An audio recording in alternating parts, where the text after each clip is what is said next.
Imagine a completely normal day. People are commuting, drinking their morning coffee, completely unaware that on the other side of the planet, in a remote, undisclosed location, a massive silo door has just slid open. A ballistic missile launches. The moment the rocket's engines ignite, producing a blinding 5,000-degree thermal bloom, the clock starts ticking. Roughly 22,000 miles above the Earth's surface, a network of highly classified military satellites catches the flash. These digital eyes never blink. They never sleep. Their singular purpose is to wait for the end of the world.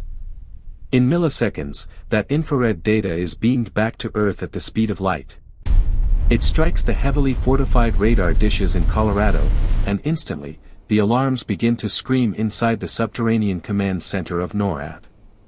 Buried deep beneath thousands of feet of solid granite inside Cheyenne Mountain, military personnel stare at glowing screens. The data is clear. Trajectory confirmed. It's not an exercise. A nuclear strike is inbound. But the most terrifying factor isn't the missile itself, it's the clock. Because the men and women in that bunker don't have hours to react. They have minutes. But here is the ultimate problem: the President of the United States, the most powerful person on the planet, has absolutely no idea. While the missile is tearing through the stratosphere at Mach 20, a military aide is sprinting through the corridors of the White House. Handcuffed to his wrist is a 45-pound, black leather briefcase.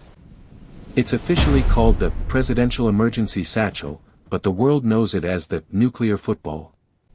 Inside this unassuming bag isn't a red button, but something far more deadly: the authentication cards and a black book containing a terrifying menu of apocalyptic strike options. Mr. President. The president is violently woken up.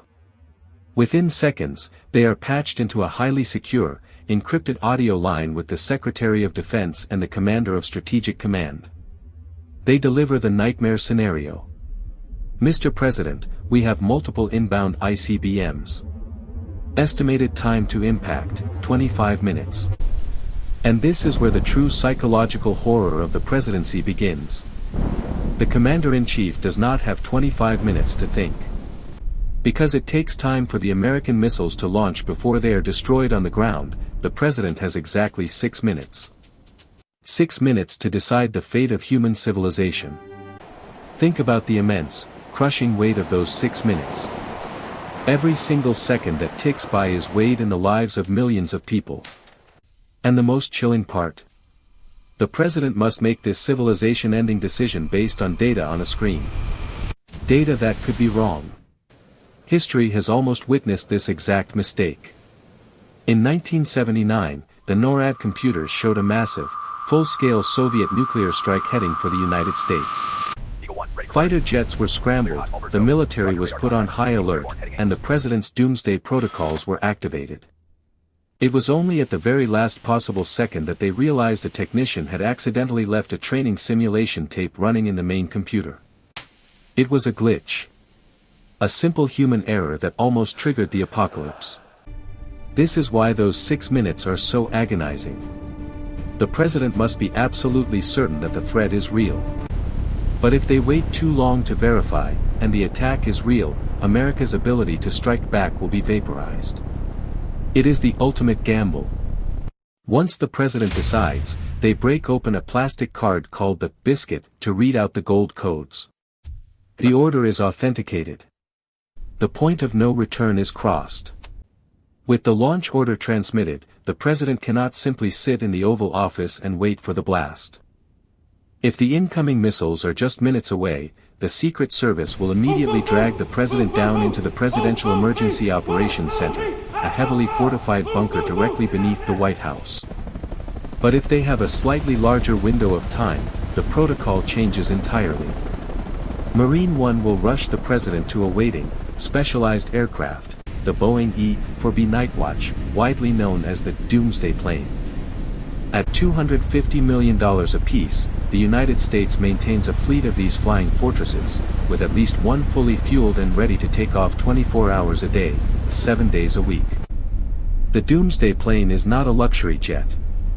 It is a flying military command center.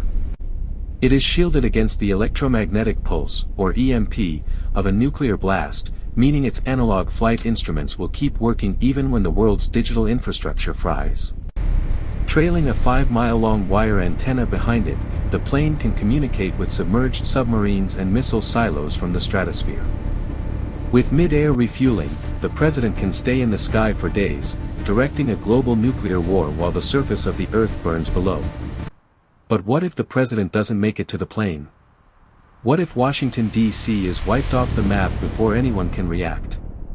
To ensure the nation doesn't fall into total anarchy, the United States has spent billions constructing massive, subterranean cities to house the surviving government. Places like the Mount Weather Emergency Operations Center in Virginia, or the Raven Rock Mountain Complex in Pennsylvania.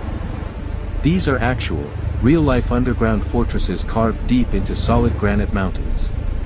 Behind massive blast doors that weigh 34 tons, there are underground lakes, power plants, police forces, hospitals, and enough food and supplies to keep thousands of politicians and military leaders alive for months, or even years. This classified protocol is called continuity of government. Its mission is brutal, calculating, and cold. The government must survive the apocalypse, even if the citizens on the surface do not. While millions of ordinary people are left above ground to face the shockwave, the elite structure of the nation locks the blast doors behind them.